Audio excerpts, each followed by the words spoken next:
Hello friends, welcome to unique study. आज हम लोग इस वीडियो में पढ़ेंगे और जानेंगे कि इनफॉर्मल लेटर का फॉर्मेट कैसे लिखा जाता है।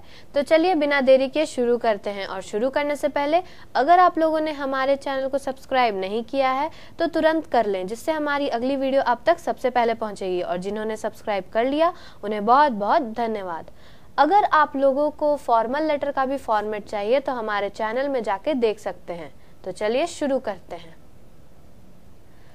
तो इनफॉर्मल लेटर सोचते ही दिमाग में आता है कि इनफॉर्मल लेटर आखिर होता क्या है। तो पहले जानते हैं कि इनफॉर्मल लेटर होता क्या है। Informal letters are written to close acquaintance of the writer, their friends, family, relatives, etc. Since they are written to close relations, the letters have an informal and personal tone. Casual languages are used while writing informal letters, and sometimes the letter may even have an emotional undertone. Informal letter जो होता है वो generally अपने close relatives, family, friends या कोई writer के यहाँ लिखा जाता है। इसमें कोई भी फॉर्मेलिटीज नहीं होती हैं। जैसे कि कैजुअल लैंग्वेज में जैसे हम लोग बात करते हैं अपने दोस्तों से, परिवार वालों से, उसी टोन में हम लोग लेटर लिखते हैं। Sometimes the letter even have an emotional undertone. Let's move to format. We will understand the formats in detail. First, address. The first thing to write is your address, that is the address of the writer. We usually write the address on the left hand side of the page at the very top.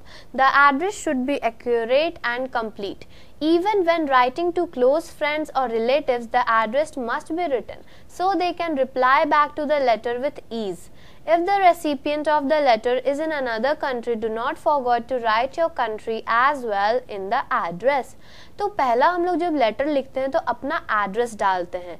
हम लोग address top left hand side में लिखते हैं।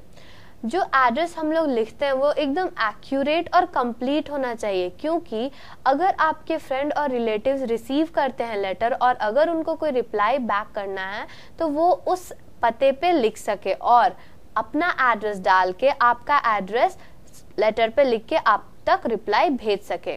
और अगर आप किसी को लेटर लिख रहे हैं जो कि दूसरे कंट्री में रहता है तो कंट्री का भी नाम लिखना ना भूलें।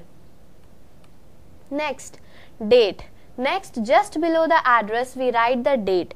This allows the readers to have a reference as to when the address was written. He can relate better to the contents of the letter. तो लेटर बहुत देरी से पहुंचता भी है, इसलिए डेट लिखना बहुत ही ज़रूरी है, जिससे कि जो रिसीवर है उन्हें पता चल जाएगा कि ये लेटर किस दिन और किस समय लिखा गया था। वो अपना कंटेंट्स जो भी लेटर में उसको बेटर रिलेट कर पाएंगे। नेक्स्ट है greeting. Now, since you know the person you are writing to, the greeting can be informal as well.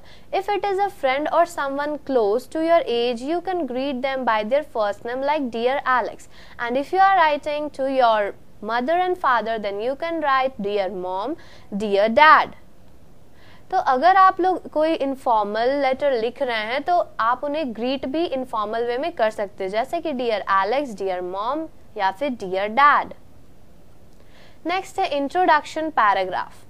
And now we begin writing the actual letter. The introductory part set the tone for the whole letter. You might begin by asking the recipient about their well-being, or you may say that you have the letter finds them in good health and great spirits.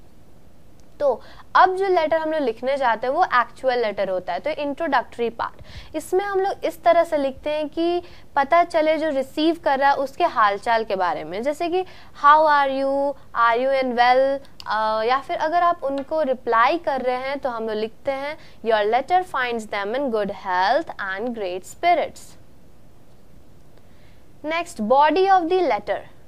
The letter overall should maintain a friendly tone, but you have to adjust the language and the wordings according to who you are writing to.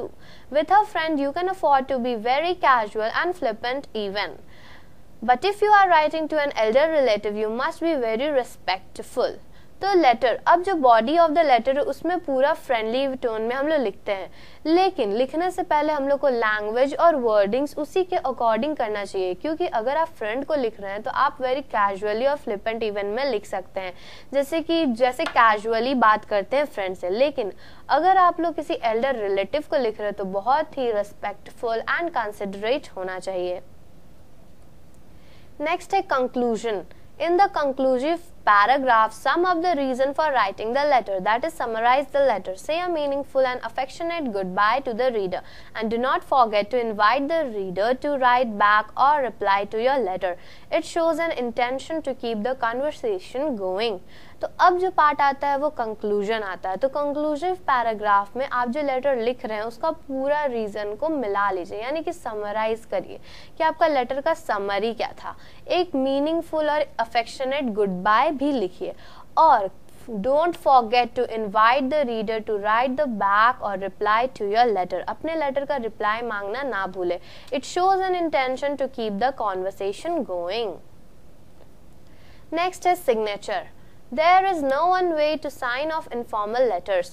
Since they do not follow a strict format, you may sign off as you please. Some commonly used phrases are lots of love, best, best wishes, kind regards, kindly.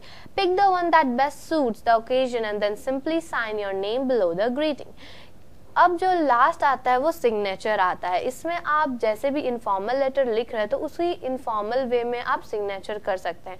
जैसे कि ये सब letter कोई strict होता तो है नहीं, तो आप जैसे कैजुअली किसी को बाय या फिर जो सिग्नेचर करते हैं उसे लिख सकते हैं, और कुछ फ्रेजेस भी डाल सकते हैं जैसे कि lots of love, best, best wishes, kind regards, kindly. इन सब में से कोई भी ऐसा एक बेस्ट सूट करिए जो कि एक ओकेजन या फिर जिनको लिख रहे हैं उन पे सूट करता हो, और आपका लेटर साइन हो जाएगा। Full format of informal letter. अब हम लोग जो शुरू से अभी तक डिटेलिंग किए उसका पूरा फुल फॉर्मेट देखते हैं। First is sender's address, next date, third greeting, fourth introduction paragraph, next body of the letter. Body of the letter should contain at least 4 lines, and introductory part should be given only 2 to 3 lines, and after body of the letter there will be conclusive part, and last will be the signature. So this is the full format of informal letter. Thanks for watching. If you like this video, don't forget to like, subscribe and share. और अगर आप लोग कोई भी letters, informal letters, formal letters, business letters और अलग अलग तरह के लेटर्स के फॉर्मेट जानना चाहते हैं तो हमारे चैनल को तुरंत सब्सक्राइब करें और हमें कमेंट करके ज़रूर बताएं। So subscribe please. Thank you.